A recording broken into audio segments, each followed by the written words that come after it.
العبد إذا لعن شيئا سعيدا لعنت إلى السماء فتغلق أبواب السماء دونها ثم تهبط إلى الأرض فتغلق أبوابها دونها ثم تأخذ يمينا وشمالا فإذا لم تجد مساقا رجعت إلى الذي لعن فإن كان لذلك آلا وإلا رجعت إلى قائلها.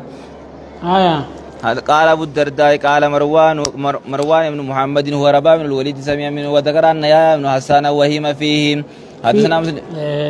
في تسمية الوليد بن رباح يجوا سن خلتي جناه. حدثنا مسلم بن ابراهيم حدثنا هشام بن قتادة عن الحسن عن سمرة بن جندب عن النبي صلى الله عليه وسلم قال لا تلاعنوا بلعنة الله ولا بغضب الله ولا بالنار. حدثنا هارون مع زيد بن ابي الزرقاء حدثنا ابي حدثنا هشام بن سعد النبي هازم وزيد بن سلم عن ابو الدرداء قال سمعت ابو الدرداء قال سمعت رسول الله صلى الله عليه وسلم يقول لا يكون اللعانون شفعاء ولا شهداء. حدثنا مسلم بن ابراهيم حدثنا ابان حوادنا حدثنا زيد بن اخزام الطائي حدثنا ابي بن عمر حدثنا ابان يزيد التعتار حدثنا قتادة عن ابي العالية قال زيد عن ابن عباس ان رجلا لعن الريح وقال مسلم ان رجلا نازعته الريح رداءه جاذبته الريح في ردائه على عهد النبي صلى الله عليه وسلم فلعنها فقال النبي صلى الله عليه وسلم لا تلعنها وانها مامورة وانه من لعن شيئا ليس له بآل رجعت اللعنة عليه. باب في من دعا على من ظلمه. ودنا من معاذ ودنا سفيان عن ابي بن عنة عن عائشة رضي الله عنها قالت سرق لها شيء فجعلت تدعو عليه فقال رسول الله صلى الله عليه وسلم لا تسبخي عنه لا تخففي عنه الاسم الذي يستحق بالسرقة بدعائك عليه دلي سلا أنان أقول تسون أترى اتخرجوا لله في سنة يتبني سر ويجوا أبارورا. باب في من يهجر أخاه المسلمات زن عبد الله بن مسعود مالك بن شهاب. راو يستيجوا يقولوا قلتوا تمسيه قلتوا فرتا أتي أباران أما ورا لا فتيجوا قاعد مجا. عن ابن شهاب عن انس بن مالك ان النبي صلى الله عليه وسلم قال لا تباغضوا ولا تحسدوا ولا تدابروا وكونوا عباد الله اخوانا ولا يحل لمسلم ان يهجر اخاه فوق 3 ليال. حدثنا عبد الله بن مسلمة عن مالك بن شهاب عن عطاء بن يزيد الليثي عن ابي ايوب الانصاري ان رسول الله صلى الله عليه وسلم قال لا يحل لمسلم ان يهجر اخاه فوق 3 ايام يلتقيان ويعرض هذا ويعرض هذا وغيرهم الذي يبدو بالسلام. حدثنا عبيد الله بن عمر بن ميسرة وأحمد بن سعيد السرخسي أن أبا عامر أخبرهم حدثنا محمد بن هلال قال حدثني أبي عن أبي هريرة أن النبي صلى الله عليه وسلم قال لا يحل للمؤمن أن يهجر مؤمنا فوق 3 فإن مرت به 3 فليلقه فليسلم عليه فإن رد عليه السلام فقد اشترك في الأجر وإن لم يرد عليه فقد باء بالإثم زاد أحمد وخرج المسلم من الهجرة. حدثنا محمد بن مسنى حدثنا محمد بن خالد بن عثمة حدثنا عبد الله بن منيب يعني المدني قال اخبرني هشام بن عروة عن عائشة رضي الله عنها ان رسول الله صلى الله عليه وسلم قال لا يكون لمسلم ان يهجر مسلما فوق 3 فاذا لقيه سلم عليه 3 مرات كل ذلك لا يرد عليه فقد باء باثمه. حدثنا محمد بن صباح البزار وحدثنا عزيز بن هارون اخبرنا سفيان الثوري عن منصور عن ابي حازم عن ابي هريرة قال رسول الله صلى الله عليه وسلم لا يحل لمسلم ان يهجر اخاه فوق 3 فمن هاجر فوق 3 فمات دخل النار. حدثنا ابن السري حدثنا ابن السري حدثنا ابن وهب عن حيوة عن ابي عثمان الوليد بن ابي الوليد عن عمران بن ابي انس عن ابي خراش السلمي انه سمع رسول الله صلى الله عليه وسلم يقول من هجر اخاه سنة فهو كسفك دمه. حدثنا حدثنا ابو عوانة عن سهيل بن ابي سالم عن ابيه عن ابي هريرة ان النبي صلى الله عليه وسلم قال تفتح ابواب الجنة كل يوم اثنين وخميس ويغفر في ذلك اليومين كل عبد لا يشرك بالله شيئا الا من بينه وبين اخيه شعنه فيقال انذروا هذين حتى يصطلحا. قال ابو داود النبي صلى الله عليه وسلم قال ابو داود النبي صلى الله عليه وسلم هجر بعد نساء 40 يوما وابن عمر هجر ابنا له الى اماته. قال أبو داود إذا كانت الهجرة لله فليس من هذا بشيء وإن عمر بن عبد العزيز خط وجهه عن رجل لا ينزل إليه إجمانه سلال وجه راقود فتجلل وشوف الركب كبير إجمانه سلال وقد كان عمر بن عمر يترك الأكابر في أدنى كلمة حتى هجر يا ابن مين في قولي إني لا أسأل أحدا شيئا ولو همل السلطان إلي شيئا لا خصتوجي يا ابن مين نمي جبالسن أنما تقواتك كان كدوجي ودومو دانيا وانا فيدي الرمائن فدا هجي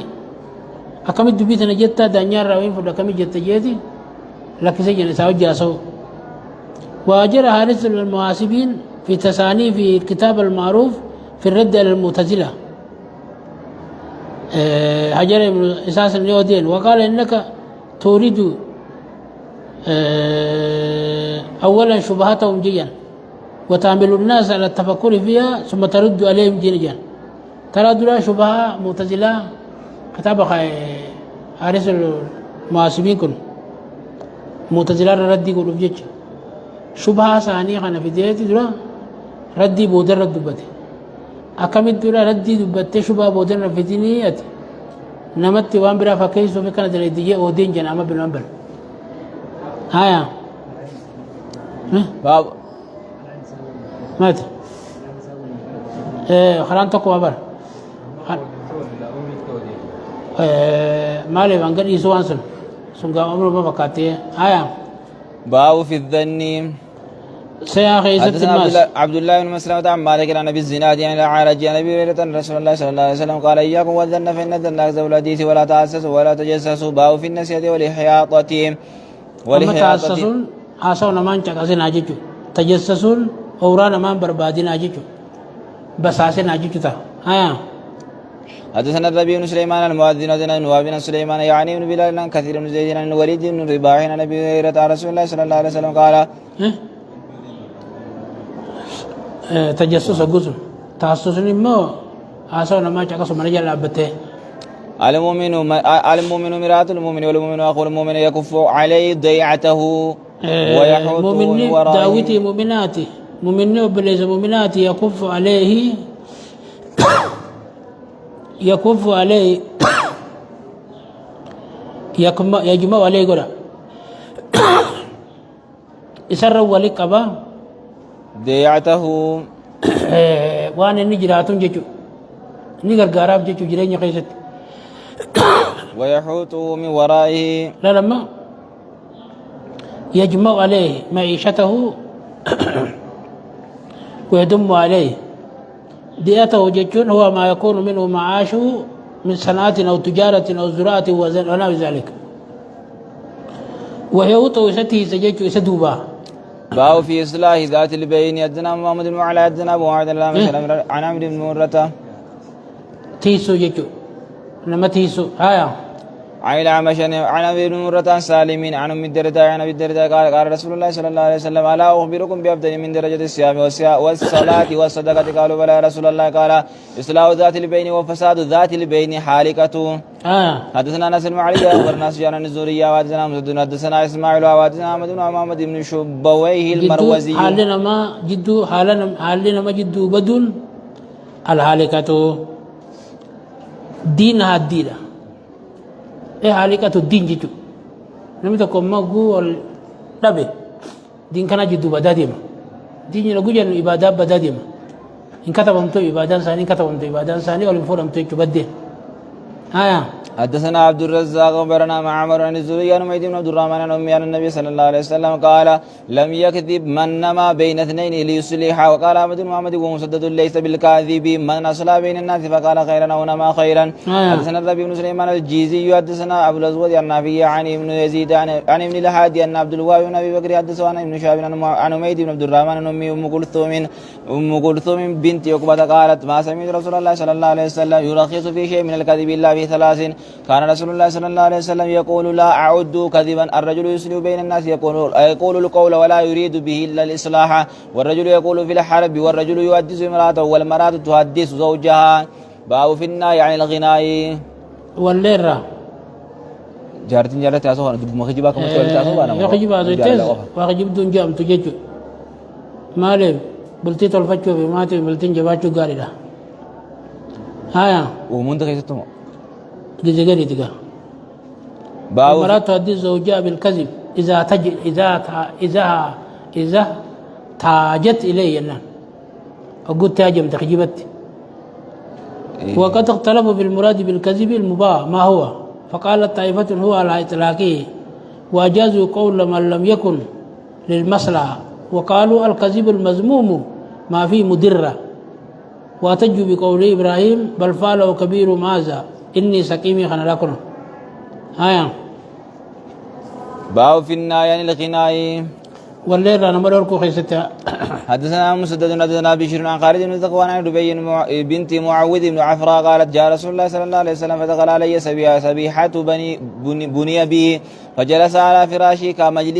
كمجلسك مني فجعل الجويريات يضربن بالدف لهن ويندبن من قتل من آباء يوم بدر لان قالت إيداهن وفينا نبي يعلم ما في الغد فقالت دعي هذه وقل الذي كنت تقولين. حدثنا الحسن علي حدثنا عبد الرزاق برنا معمر النسابي عن الناس قال لما قدم رسول الله صلى الله عليه وسلم المدينة لعبت الحبشة لقدوم فرحا بذلك لعبوا بحرابهم باو كراية الخناء والزمريم. فواجب النماز فارو والذي بي